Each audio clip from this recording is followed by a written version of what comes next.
Hello friends and foes, it's Cake. I know this video has been a long time coming and it's finally here. Today I'll be explaining and recapping the entire story of Benny's Circus. But first, some explaining. What is Benny's Circus? It was an RG I was hosting on another channel. But as the story grew, I found myself unhappy with how I started it. So I've decided on just retelling the entire story here. What is Cult of Clock? And why is it part 1? Cult of Clock is a storyline I've been working on for a while now, with Benny's Circus being just a small piece of that larger plot. I'll need to explain the entire thing for Benny's Circus to make sense. I've also decided to split Cult of Clock into 2 separate parts, mainly because sections of the story differ widely, and I couldn't just make them 2 different things because they share characters. What about part 2? The continuation of Olivia's story I've been teasing is a part of that, so you'll get to find out eventually. Oh no, have you actually tricked us into watching a rewrite of an indie horror game? Yes, I have. Garten of Banban is a rather infamous mascot horror game. The infamy not for good reasons, that I decided to remake the story of, but that remake eventually grew to be a part of Cult of Clock. So get tricked. You are also hearing my Garten of Banban rewrite. Insert evil laughter here. What's with the text-to-speech voice? I simply don't like my own voice, and it'd be a ton of added work to record myself reading all this. So yeah, I believe that's everything I need to disclose beforehand. It's time to get started. It all starts off with Aradia. This was supposed to be kind of a surprise until I realized not many people even know she has a name, so that ghost girl in a bunch of my videos. Yeah, her name is Aradia. Aradia was an aspiring artist, wanting to create artwork and share it with the world. But her dreams were quickly crushed as soon as kindergarten due to bullying. One of these bullies being named MC, and you'll soon learn he's the biggest asshole ever. Despite all this pushback, she was still hopeful. Yet as she progressed through school, the bullying didn't stop, so Aradia eventually made the decision to take her own life. Being a small town, the news quickly spread of her death. There was a lot of pushback against the schools she attended for not dealing with the bullying issue sooner, but none got more pushback than the kindergarten. It's a kindergarten after all. They should be able to get young kids to behave themselves. The kindergarten basically said, yeah, okay, we'll get these kids to behave. They then proceeded to do so in the worst way possible. They developed a drug that makes people obedient. That was put in the kindergarten's food, but it had the unwanted side effect of intense hallucinations. These hallucinations usually were of the school's mascots, that they had an abnormal amount of for some reason. One time skip later, that one bully kid named MC grew up and now has a kid named Simon. But his wife ended up passing away a few years after Simon's birth.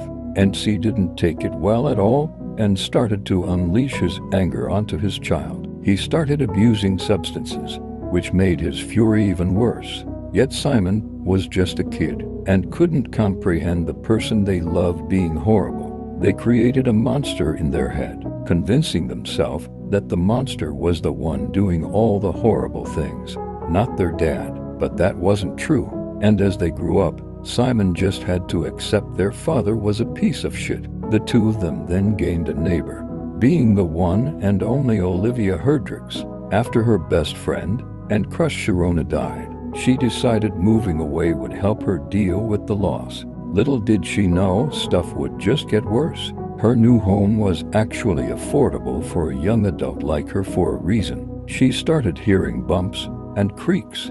Objects started appearing not where she last put them, and the atmosphere was overall uncanny. Aradia wasn't gone just yet, and has been haunting the place. Seeing Olivia profit off of bullying kids on YouTube made her furious, reminding her of her death. She made her grow more and more paranoid, until she finally decided to check where she suspected the paranormal activity to be coming from: the basement. Once she climbed down the stairs, the ghost stabbed her through the chest, leaving her to bleed to death. Aradia used her powers to make herself look like Olivia, so nobody would even know she was gone, and left her in the basement to rot. Fading out of consciousness, Olivia found herself laying in front of a mysterious being. The being extended a hand, and she took it. Meanwhile, with the Doe family, oh that's right, I forgot to mention that is MC and Simon's last names. Anyways, Simon is now a teenager and comes home one night to find their father.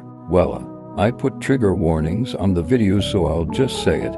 He was banging a woman, and this happened to enrage him. Simon knew the abuse was bad, but let it slide because their father was coping with the loss of his wife and their mother. They let themselves excuse the hurt they suffered because of their father's grief. But now he had moved on with another woman. They had to suffer through so much just for MC to move on just like that. The two quickly got into a verbal fight, with the woman quickly leaving upon learning she just slept with a disgusting man. The fight progressed until Simon made a decision. They packed their stuff and ran out of the house.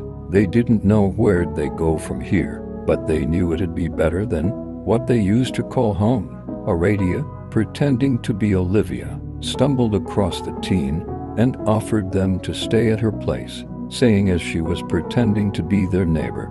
They accepted the offer. They soon learned they both had a common interest in art and bonded over it. Sharing tips, they helped each other improve. Simon became more confident and started making new friends in school. The two became very close, but there was something Aradia couldn't ignore. MC, the one who drove her to her death and harmed her newest friend all their life. He had to be stopped, and as Simon went to stay the night at a friend's house, and MC broke into the old kindergarten in a drug-induced illusion, she knew it was finally time to stop him. Being high out of his mind, MC believed it to be back when his wife was alive. He still loved his child and was going to look for them after they hadn't come back from kindergarten. Being hungry and clearly not in his right mind, he headed over to the cafeteria and ate some of the food, the same food that happened to have hallucination-causing drugs in them. Aradia took advantage of this and made herself look like one of the mascots. Banban. He was her favorite of the mascots after all, despite kids making fun of her in the past for having her favorite be the main one. But who could blame her when demons are cool? After MC wandered through the kindergarten for far too long that it felt excessive, Aradia revealed herself. She monologued about how awful he is and how she'd put a stop to his terror. But he was too focused on the devil creature in front of him, so he just ran. Giving a mediocre chase, she eventually managed to corner him. Yet before she could do anything, he anticlimactically died from a heart attack. That's what taking too many bad substances your entire life will do to you. Simon came home from the sleepover early due to feeling a tad sick. They noticed Olivia, or rather who they thought to be Olivia, wasn't home and assumed she went out to get groceries or something. But they also noticed something else. The basement door was open. Simon was repeatedly told to not go down there, and it's not like they could anyways because the door was always locked. Yet here it was wide open, and curiosity got the best of them. To their horror, they found the actual Olivia's corpse. Panicking, they did the only thing they knew that worked. They ran. Simon ran and ran and ran until they fainted in the forest. Waking up, they found themselves somewhere new, being a circus with a rather dreamy aura. Their mind a little fuzzy and not fully there, they decided to explore. There they met Benny and his circus crew, and she offered them to stay there. Despite not remembering a lot, Simon remembered they didn't have anywhere else to go, so they accepted the offer. They had what could only be described as a whimsical time at the circus. They had fun with all their new friends, knowing they would never leave them, never turn out to be awful or die. Yet good things can't last. Simon came across a person named Charlie, who told them none of this was real. They didn't believe this. And even if this place wasn't real, why would they want to leave? But the initial wonder of the place wore off, and as Simon slowly started remembering they wanted to go, Charlie guided them, revealing the way to escape would be through the locked door nobody was allowed through. Stealing the key, They unlocked the door and readied themselves for what came next. They were in their childhood bedroom. In front of them stood their father. He attempted to come closer, but was met with them backing away. NC tried convincing Simon to come closer themselves, yet they weren't budging, until he said 3 specific words that set them off. "I love you." Simon knew this wasn't really their father. The being morphed into the monster they imagined when they were younger. The one they convinced themselves was actually doing all the bad things. It told them to stay there, since the circus was the only place where they could have what they truly wanted. Loved ones who would never leave them. Despite it being tempting, Simon rejected it. They rejected the monster and it got angry, starting to strangle them. They didn't know what to do, as they weren't powerful enough to fight back against the creature's might. So, they slowly lost consciousness. Then they woke up in reality. They found out they were in a place called the Libam Asylum, a place for children who felt unloved, such as themselves, to stay. The staff found them passed out in the forest and decided to take them in. Looking around, Simon finally felt like they found a place where they could belong.